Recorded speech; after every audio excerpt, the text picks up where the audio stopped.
Good morning students, I am Dimple पारी form royal international school. बेटा आज हम एक बहुत ही प्यारा मैं टॉपिक आपके लिए लेकर आई हूँ जो कि मुझे लगता है सभी बच्चों के लिए बहुत इंटरेस्टिंग है। बड़ा पढ़ाई करते करते परेशान हो गए ना, अभी अभी एग्ज़ाम दिए हैं तो एग्ज़ाम के बाद में थोड़ा सा रिलैक्स चाहिए हमें, है ना मैम। सब ये चाहते हैं ना कि हाँ मैम, आप शायद सामने होते तो ये बोलते हाँ मैम। तो सबसे ज़्यादा रिलैक्स आपको काई में मिलता है, काई में आनंद आता है आपको सबसे ज़्यादा? कहानी में। कितने बच्चे ऐसे हैं जिनको कहानियाँ अच्छी लगती है? ओहो, सभी बच्चों को अच्छी लगती है, मेरे को पता चल गया क्योंकि मैं आपके दिल की बात जानती हूँ। इतने टाइम हो गया ना आपके साथ में रहते हुए, तो मैं आपकी बात बहुत अच्छी तरह से जानती हूँ। खाली आपकी मन की बात आपके पेरेंट्स और आपके मैम बहुत अच्छी तरह से समझ सकते हैं।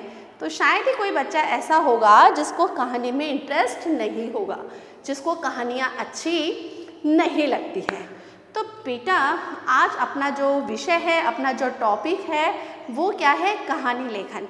और ये जो वीडियो है, ये वीडियो आपके 5th से लेके और 8th तक के कर दें हम, क्योंकि कहानियाँ तो मुझे लगता है 8th तक के सभी बच्चों को पसंद आती होगी।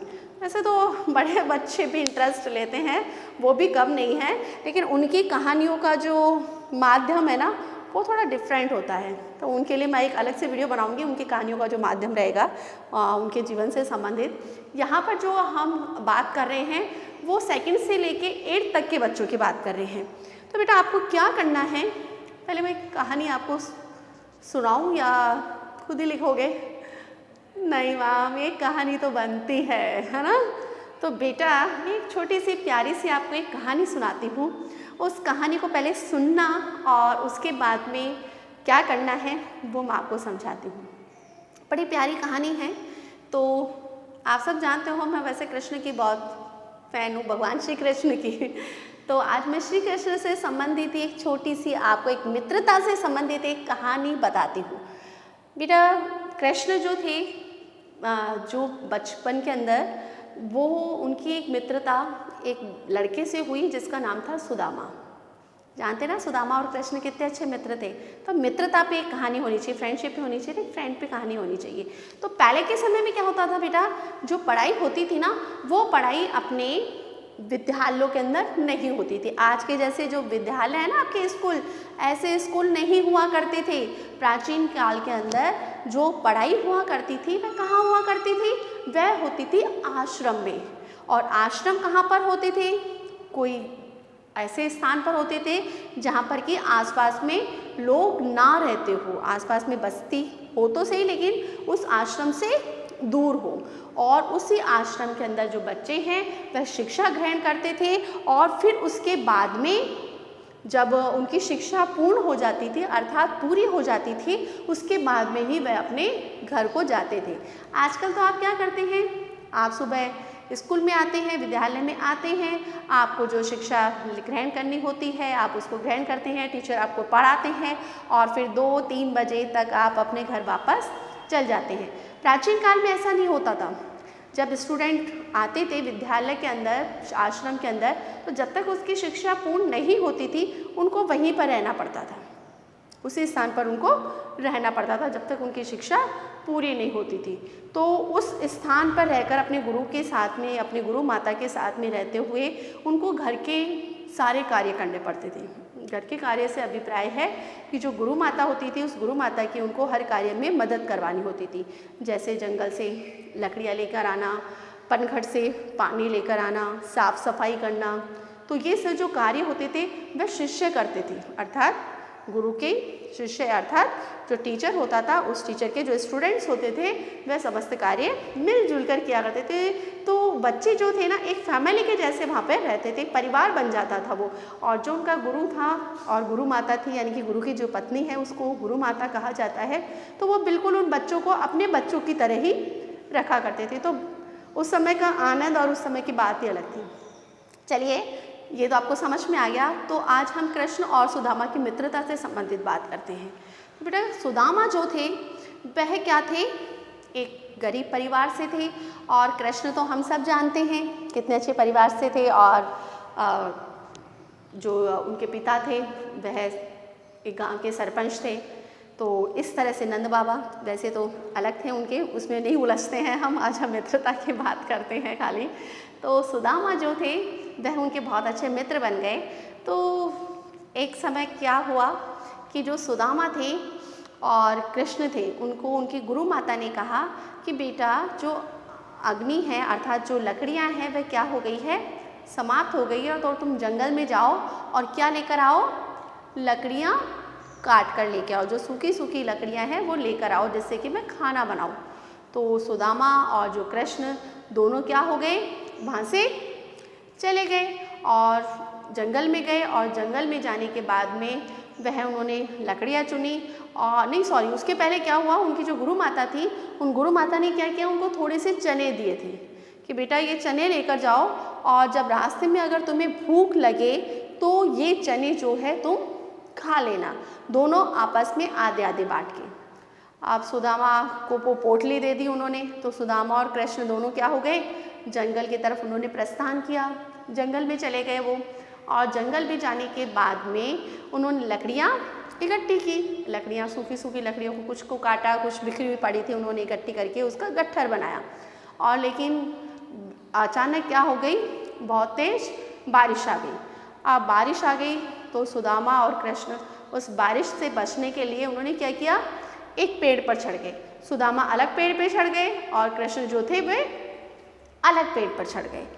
अब उसके बाद में जो बारिश रुकी नहीं और जो सुदामा थे वो क्या थे, उनको भूख ज़्यादा लगती थी। तो उन्होंने सोचा कि भाई क्योंकि चने की पोटली किसके पास में थी, सुदामा के पास में थी, तो उसने क्या किए, जो चने थे वह चने एक एक करते करते उन्होंने जो खुद के हिस्से के चने तो खा ही लिए, साथ ही साथ जो कृष्ण के हिस्से के चने थे, जो उनका दोस्त था भगवान श्री कृष्ण, उनके चने भी उन्होंने क्या कर दिए, खा लिए, समाप्त कर दिया उनको। अब जो कृष्ण थे वो तो ईश्वर है, परमात्मा है, उनको तो सर्व ज्ञान है, तो उनको भी भूख लगी, लेकिन उनकी लीलाएं वो कोई नहीं जान सकता। तो जब उन्होंने श्री कृष्ण ने सुदामा से प्रश्न किया, सुदामा से पूछा कि सुदामा जो गुरु माता ने जब हम घर से निकले थे, आश्रम से निकले थे, तो गुरु माता ने कुछ चने दिए थे हमें खाने के लिए, तो तुमने तुम्हारे हिस्से के चने अगर खा लिए हो तो बाकी के मेरे हिस्से के चने मेरे को दे दो, मैं भी खा लूँ, मुझे बहुत तेज़ भूख लग रही है। तो सुदामा ने क्या कहा कि अरे मैंने तो क्या किया, वो चने जो थे ना वो कहीं गिर गए। तो उन्होंने क्या किया, झूठ बोला अपने मित्र से कि जो चने थे वो क्या हो गए, कहीं पर गिर गए, जबकि सुदामा ने क्या किया, उन चनों को खा लिया था, उनको भूख ज़्यादा लग रही थी। लेकिन उन्होंने असत्य बोला, उन्होंने सत्य नहीं बोला।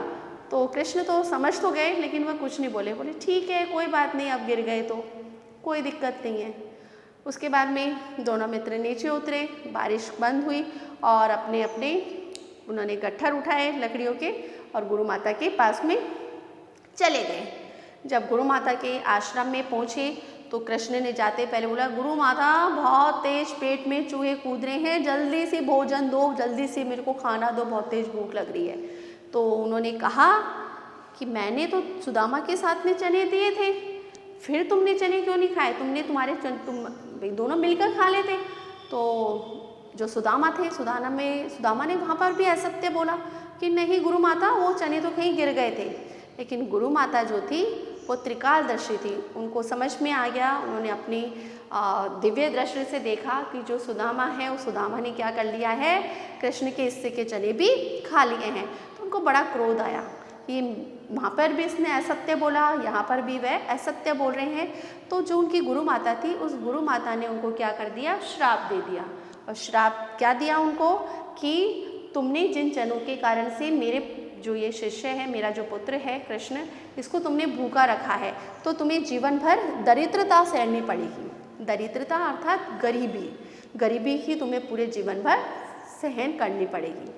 तो अब जो पहले के समय में बेटा जो भाष्य बोला जाता था, जो भी श्राप दे दिया अच्छा या बुरा, वो उसका परिणाम उस बंदे को भुगतना ही पड़ता था। आज के समय में नहीं, आज हम कुछ भी कह देते हैं, पहले के समय में नहीं होता था। एक बार अगर किसी ने बोल दिया जिसके अंदर सत्यता है और जो सात्विक है, ऐसे व्यक्ति की बात कर रही हूँ मैं, तो गुरु माता तो वैसे ही त्रिकालदर्शी थी, दिव्य दृष्टि वाली थी और बहुत अच्छी थी, बहुत सारे संस्कार थे उनमें। तो उन्होंने जब अपने शिष्य को इस तरह से श्राप दिया तो उस श्राप का परिणाम ये हुआ कि जो सुदामा थे, जब वो उनकी शिक्षा पूरी हुई तो दोनों क्या हो गए, अलग अलग हो गए, दोनों अलग अलग चले गए। जो कृष्ण थे वे तो द्वारिका के राजा बन गए और जो सुदामा थे वह एक गरीब ब्राह्मण बनकर ही रह गए और वह अपनी भिक्षा लेकर यानी कि भीख मांगकर अपने जीवन का गुजारा करने लगे।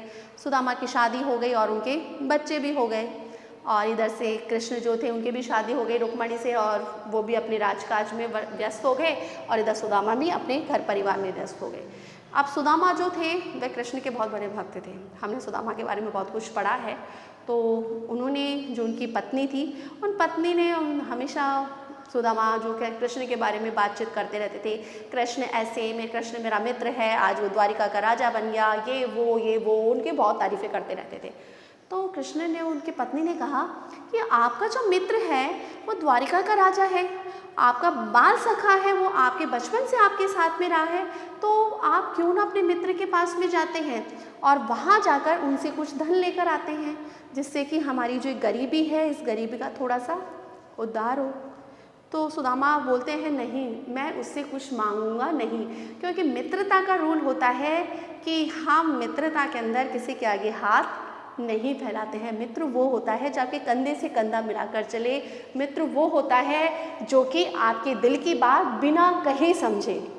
कहने से तो सब समझ जाते हैं, लेकिन असली मित्र और सच्चा मित्र वही है जो कि अपनी उस सामने वाले मित्र की बात बिना कहे हुए समझे।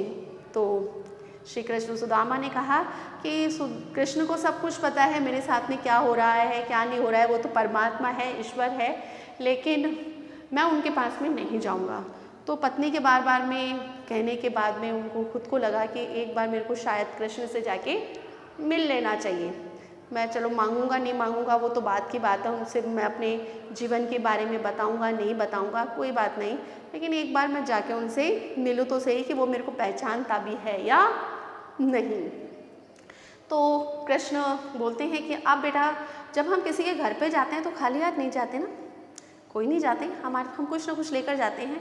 तो आजकल तो सब पहुंच जाते हैं ही है ना मुँह उठा के। तो पहले तो ऐसा नहीं होता था, पहले हम किसी के भी घर पे जाते थे और वैसे जाना भी नहीं चाहिए खाली हाथ कभी किसी के घर पे। तो वो मित्र जो सुदामा थे वह अपने मित्र के लिए बोलते हैं कि मेरे अभी हमारे पास तो खाने के लिए अन्न ही नहीं है, तो मैं मेरे मित्र को क्या लेकर जाऊँ। तो उन्होंने कहा कि जो उसकी पत्नी थी उसने पड़ोस के पास में गई और उनसे 3 मुट्ठी उन्होंने चावल की मांग कर लेकर आ गई और उसी चावल को उन्होंने पोटली में बांधा और सुदामा को दे दिया कि ये जाकर तुम श्री कृष्ण को दे देना, हमारे पास में तो यही है। तो सुदामा जो थे उन्होंने पोटली अपने कंधे पर रखी, अपने फटे पुराने जो वस्त्र थे उनको धारण किया और द्वारिका नगरी की तरफ चल गए। द्वारिका नगरी जब वे पहुँचे तो उनको देख के बड़ा ही ताजुब हुआ, सोने से बनी हुई इतना प्यारा दृश्य, ये सब चीज़ें देखकर उन्होंने सोचा कि भाई यहाँ के नगर के रहने वाले लोग ही इतने सभ्य हैं, इतने पैसे वाले हैं, तो मैं राजा से कृष्ण से कैसे मिलूँ। फिर उन्होंने कहा नहीं मैं मिलूँगा तो सही। तो फिर वो राज दरबार के अंदर जाते हैं और राज दरबार के बाहर जैसे वो जाते हैं जो द्वारपाल है, द्वारपाल उनको रोक लेता है। तो वो बोलते हैं कि मैं सुदामा हूँ और मैं कृष्ण का क्या हूँ, मित्र हूँ, मुझे क्या करना है, अपने मित्र से मिलना है। तो सारे जितने भी द्वारपाल होते हैं वहाँ पे जो इनके सेवक थे कृष्ण के, ये सारे उसको देख के हंसने लग जाते हैं कि हमारा राजा तुम्हारा मित्र कैसे हो सकता है, इम्पॉसिबल, ये तो हो ही नहीं सकता। कहाँ तुम गरीब व्यक्ति, कहाँ तुम्हारे कपड़े जो हैं फटे हुए हैं, पगड़ी तुमने धारण नहीं कर रखी है, पैरों में जूते नहीं हैं और तुम हमारे राजा को अपना मित्र बता रहे हो, ऐसा कैसे संभव है, चलो यहाँ से भागो। तो उसको भगा देते हैं। लेकिन जो सुदामा होते हैं वो सुदामा एक ही रट लगाए रखते हैं कि मेरे को कृष्ण से मिलना है, मुझे एक बार श्री कृष्ण, बस तुम जाकर मेरा संदेशा उनको दे दो कि उनका मित्र सुदामा उनसे मिलने के लिए आया है, अगर वो आते हैं तो ठीक है, नहीं आते हैं तो मैं यहाँ से चला जाऊँगा। बेटा इसके अंदर आपने पढ़ा, आपने ये जो दृश्य है इस दृश्य के अंदर बेटा एक बहुत अच्छा भजन भी है, आपने सबने आई होप समझा होगा, पढ़ा भी होगा, उस भजन को कई बार आपने सुना भी होगा, है ना। और आपकी जो कई बुक्स है 8th क्लास की थी, शायद पिछले साल आपके बाद शायद चेंज हो गई, उसके अंदर इससे संबंधित आपके बहुत प्यारे जो दोहा था, एक बुक पूरा एक लेसन ही था, उस लेसन से वो लेसन भी उसमें था। चलिए उसके बारे में बात नहीं करते हम। तो जो द्वारपाल है, द्वारपाल बार बार उसको भगाने का प्रयत्न करता है। जब सुदामा नहीं मानते हैं तो श्री कृष्ण के पास में जाके वह उनको बोलते हैं कि एक बहुत गरीब ब्राह्मण जो है वह बाहर द्वार पर खड़ा है, उसके जो वस्त्र है वह फटे हुए हैं, सिर पर उसने पगड़ी धारण नहीं कर रखी है, पैरों में उसके कांटे लगे हुए हैं, नंगे पैर है और वह आपसे मिलना चाहता है और अपने आप को आपका मित्र बता रहा है और उसका नाम सुदामा है। तो श्री कृष्ण को जैसे ही वो बोलते हैं कि उसका नाम सुदामा है, तो श्री कृष्ण अपना सब कुछ छोड़कर, जिस जगह पर जिस स्थान पर वो बैठे थे वो सब कुछ छोड़कर अपने मित्र के लिए दौड़े चले आते हैं। और ना श्री कृष्ण जो थे जिस अवस्था में थे, उनके पैर जो थे वो नंगे थे, यानी कि उन्होंने पैरों में पादुकाएं नहीं पहन रखी थी, जूतियां नहीं पहन रखी थी, वो नंगे पैर ही अपने मित्र से मिलने के लिए दौड़ जाते हैं और दौड़कर बाहर द्वार पर आते हैं। तो सुदामा को देखकर वह क्या हो जाते हैं, बहुत अधिक भावुक हो जाते हैं, उसको गले लगाते हैं, उसको बार बार उसके मिलते हैं और बोलते हैं, सुदामा तुम इतने दिन कहाँ थे, इतने समय तुम मेरे पास में क्यों नहीं आए, तुम इतनी दुख इतनी तकलीफ़ तुमने जीवन भर उठाई, तुम क्यों नहीं आए पहले मेरे पास में। फिर उन्होंने सुदामा जो थे, सुदामा को लेकर वह अपने अंदर महल में जाते हैं और उनको अपने आसन पर बैठाते हैं, अपने सिंहासन पर बैठाते हैं सुदामा को, और उनके क्या धोते हैं, पैर धोते हैं। और जब पैर धोते हैं तो वो देखते हैं कि जो उनके मित्र है उस मित्र के पैरों में कांटे लगे हुए हैं। वह उन कांटों को निकालते हैं तो उनके नेत्रों से क्या होता है, अश्रु बहने लगते हैं। अश्रु यानी कि बेटा आंसू बहने लगते हैं। तो जो उनके पैर होते हैं उन पैरों से ही, उनके आंसू से ही जो उनके पैर धुलने लगते हैं। ये भी बहुत अच्छे एक आपके गीत के रूप में भी बताया गया है इसमें। तो श्री कृष्ण जो है वह अपने मित्र से मिलकर बहुत अधिक प्रसन्न होते हैं और फिर उनको बोलते हैं तुम आराम से थोड़ा फ्रेश हो जाओ, नहा लो धो लो, फिर हम दोनों मित्र बातचीत करेंगे। सुदामा जो है वह अपनी जो पोटली होती है उस पोटली को बार बार में छिपाने की चेष्टा करते हैं कि कहाँ तो ये 56 भोग खाने वाला राजा ये कहाँ मेरे चावलों को देखेगा भी नहीं। तो वो सोचते हैं कि मैं इन चावलों को क्या कर लूँ, छुपा लूँ। तो लेकिन कृष्ण जो होते हैं वे क्या हो जाते हैं, समझ जाते हैं। तो बोलते हैं सुदामा मेरी भाभी ने मेरे लिए कुछ भेजा नहीं खाने के लिए या कोई गिफ्ट नहीं दिया। तो सुदामा ने कहा नहीं कुछ नहीं दिया। बोले ऐसा कैसे हो सकता है, मेरी भाभी ने ज़रूर मेरे लिए कुछ ना कुछ दिया होगा। तो वो क्या करते हैं, सुदामा की बात समझ जाते हैं और सुदामा से वो जो पोटली होती है चावल की वो क्या कर लेते हैं, छीन लेते हैं और उसको पोटली को खोल कर देखते हैं तो उसमें क्या होते हैं, चावल होते हैं। तो वह एक मुट्ठी चावल उठाकर और मुंह में खा जाते हैं। तो एक मुट्ठी चावल खाने का मतलब क्या था कि उन्होंने एक लोग सुदामा को दे दिया, दूसरी मुट्ठी भी वो खा जाते हैं, इसका मतलब दूसरा लोग भी उन्होंने सुदामा को दे दिया। अब जैसे ही वो तीसरी मुट्ठी खाने लगते हैं तो जो उनकी पत्नी होती है रुक्मणी, वह उनका हाथ पकड़ लेती है। बोले आप क्या कर रहे हैं, आपने 2 लोग सुदामा को दे दिया, अगर तीसरा लोग भी आपने दे दिया तो हम कहाँ रहेंगे। तो चलिए यहाँ तक वो बात कंप्लीट होती है। उसके बाद में सुदामा वहीं पे काफ़ी समय रहते हैं और काफ़ी समय रहने के बाद में उनकी हिम्मत नहीं होती है कि श्री कृष्ण से अपने दरिद्रता के बारे में बात करें, अपने बारे में बताएं कि वो यहाँ पे आने का उनका उद्देश्य क्या है। लेकिन कृष्ण तो परमात्मा है, भगवान है, वो तो समझ जाते हैं कि सुदामा यहाँ पे क्यों आया है। लेकिन उन्होंने अपने मित्र जो है उस मित्र को किसी भी प्रकार से इस बारे में ज़रा सा भी हिंट नहीं दिया।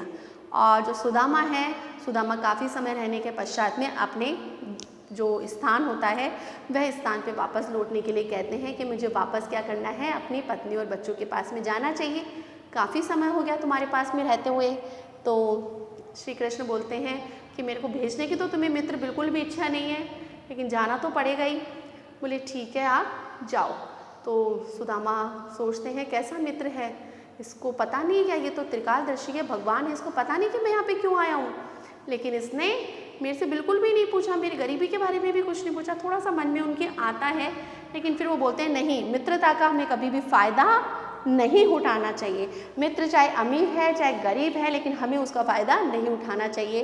पैसों से कभी भी मित्रता को नहीं तोड़ना चाहिए। उनके मन संतुष्ट होता है और वह वहाँ से क्या हो जाते हैं, चले जाते हैं। और वहाँ से जब जाते हैं अपने स्थान पर पहुँचते हैं जहाँ पर उनकी छोटी सी कच्ची सी झोपड़ी बनी हुई रहती है, वो देखते हैं कि वो झोपड़ी की जगह बहुत बड़ा महल बसा हुआ है। तो वो देखते हैं मेरी झोपड़ी भाई कहाँ गई, मेरी झोपड़ी को किसने तोड़ दिया दिखे कि अब तो भी इसकी जगह कोई महल बन गया। और बहुत प्यारी नगरी जो है सुदामा नगरी के नाम से, फिर उस नगरी के अंदर जो भी देखे वो बोले कि देखा उन्होंने तो उस नगरी का नाम सुदामा नगरी था। उन्होंने कहा सुदामा नगरी कैसे हो सकती है, मेरा नाम सुदामा है। तो उन्होंने सोचा कि हो सकता है मेरे नाम का कोई राजा हो, कोई ज़रूरी थोड़े मेरा ही नाम सुदामा है, कोई दूसरा राजा होगा जिसका नाम सुदामा होगा। तो वो अपने घर पे जाते हैं तो झोपड़ी के स्थान पर महल देखकर ताज्जुब करते हैं। जैसे वो वापस पलट के लौटने लगते हैं तो उनकी पत्नी उनको देख लेती है और फ़ौरन से नीचे आती है। नीचे आके बोलती है कि ना आपके मित्र कृष्ण ने देखो हमें कितना कुछ दिया है।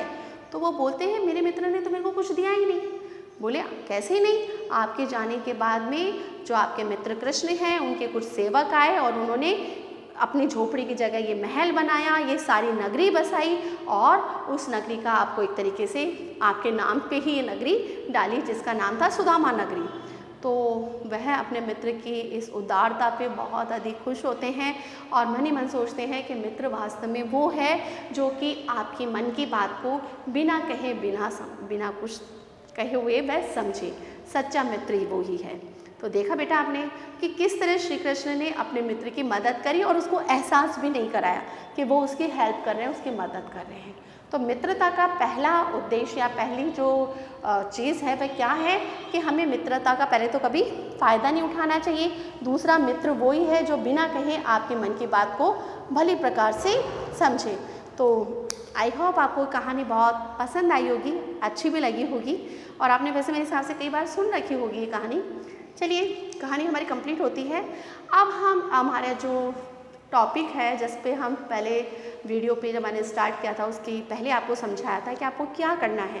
बेटा आपको क्या करना है कि एक आपको बढ़िया सी एक नोटबुक बनानी है कुछ इस तरह से समझ में आया? आपको ज़रूरी नहीं है आप इसी तरह से बनाएं, आप और भी प्यारी सी सुंदर सी डिज़ाइन कर सकते हैं। ये इस तरह से आपको उसको सुंदर से डेकोरेट करना है ना। और यहाँ पर आपको अपना नाम लिखना है, अपनी कक्षा लिखनी है और नीचे प्रकरण डालना है। जैसे मैं प्रकरण लिखती हूँ ना यहाँ पे इसमें इस तरह से प्रकरण, तो ये डाल के आपको लिखना है कहानी लेखन। क्या लिखना है बेटा? कहानी लेखन। और आपको क्या करना है, अपनी पसंद की कौन सी भी 2 कहानियाँ लिखनी है। कितनी कहानी लिखनी है? 2 कहानियाँ लिखनी है। ओके। और दोनों कहानियों को आपको इस तरह से लिखते हुए क्या करना है, कंप्लीट करना है। अगर आपकी ड्राइंग अच्छी है तो उस कहानी से संबंधित आप चित्र भी बना सकते हैं और उस कहानी को आपको अपने शब्दों के अंदर क्या करना है, कंप्लीट करना है। लेकिन प्लीज़ बेटा कोई भी कहानी ये शेर और चूहे वाली और ये प्यासा कौवा लोमड़ी वाली ये कहानियाँ आपको नहीं लिखनी है। जैसे मैंने आपको आज कहानी बताई है जिससे हमें कुछ, वैसे तो सब कहानियों से हमें कोई ना कोई शिक्षा जरूर मिलती है बेटा, लेकिन आपको जो कहानी लिखनी है ना वो ऐसी लिखनी है बिल्कुल हटके, यानी कि जो आपने अपने दादी से, अपनी नानी से, अपने मम्मा से सुनी हो, जो कि हमें हमारे जीवन के नीतियों से संबंधित कुछ शिक्षा हमें मिल रही हो। तो ऐसी एक कौन सी भी 2 कहानी आपको लिखनी है और सुंदर सा उसको इस तरह से आपको डेकोरेट करना है। ये जो आपकी जो मैं प्रोजेक्ट दे रही हूँ ये 2nd से लेके 8th तक के स्टूडेंट्स के लिए है। सभी स्टूडेंट लिखेंगे, कोई स्टूडेंट ऐसा नहीं होगा जो कि इस तरह की आप, क्योंकि इंटरेस्टिंग टॉपिक है ना, मैं होमवर्क नहीं दे रही हूँ आपको इस कारण ही कि यही होमवर्क है आपका। तो इसके लिए आपको मैं 1 वीक तक का टाइम दे रही हूँ। आज आपकी 15 है तो आप मेरे हिसाब से 22 तारीख तक या 25 तारीख तक, चलो 25 तक ये जो आपकी जो कहानी लेखन से संबंधित जो प्रोजेक्ट है वो कंप्लीट हो जाना चाहिए और 25 तारीख तक अर्थात 25 सितंबर तक मेरे पास में सबकी आपकी बुक आ जानी चाहिए। बहुत इंटरेस्टिंग है ना, आपको मज़े आएंगे बेटा इस काम को करने में, बहुत इंटरेस्ट आएगा आपको, अब करके देखना, बहुत अच्छा लगेगा। आप जब उसको डेकोरेट करेंगे ना, और अंदर से भी कोशिश कीजिएगा कि सुंदर सुंदर डेकोरेट करें। और लास्ट में इस तरह से आपको क्या लिखना है, धन्यवाद। इसमें थैंक यू लिखा हुआ है, आपको थैंक यू नहीं लिखना क्योंकि आप हिंदी का वर्क कर रहे हैं, तो आपको क्या करना है, धन्यवाद लिखना है। और जो एंट्री जो करनी है ना आपको बाहर की, वो भी आपको अंग्रेजी में नहीं करनी है, किस में करनी है, ओनली फॉर हिंदी। और इसके में जो नंबर है मैं सभी स्टूडेंट्स को दूंगी, ये नंबर वाली कॉपी है, समझ लीजिए। मैं 20 नंबर का प्रोजेक्ट दे रही हूँ आपको, तो ये 20 नंबर की है आपके, ये 20 नंबर आपके एग्ज़ाम में भी जुड़ेंगे, सोच लेना। तो आई होप आपको ये प्रोजेक्ट वर्क बहुत इंटरेस्टिंग लगा होगा और अच्छा भी लगेगा जब आप करेंगे। तो जल्दी से आप 25 तक ये प्रोजेक्ट कंप्लीट करके और आपकी जो ये बुक है या फाइल में भी कर सकते हैं, ज़रूरी नहीं आप इस बुक में ही करें, आप कोई भी फाइल या कोई भी शीट वगैरह, शीट से संबंधित शीट आप बना लेना, फाइल आप बना लेना, लेकिन डेकोरेट करी हुई होनी चाहिए, नंबर उसके मिलेंगे। ओके, डेकोरेट करी हुई सुंदर सुंदर राइटिंग का प्रयोग करेंगे। आप चित्र आप बनाना चाहते हैं बना लीजिए, आप कटिंग करके कोई चित्र लगाना चाहते हैं आप तो वो लगा लीजिए, वो आपके ऊपर है। आप कैसे उस प्रोजेक्ट वर्क को कितना इंटरेस्टिंग और कितना आकर्षित बनाते हैं वो मैं आपको देखना चाहती हूँ। तो ये चारों ब्रांच के जो बच्चे हैं 2nd से लेके और 8th तक सभी बच्चे करेंगे। ओके बेटा, आज के लिए हम इतना ही करते हैं। Good day, goodbye, take care.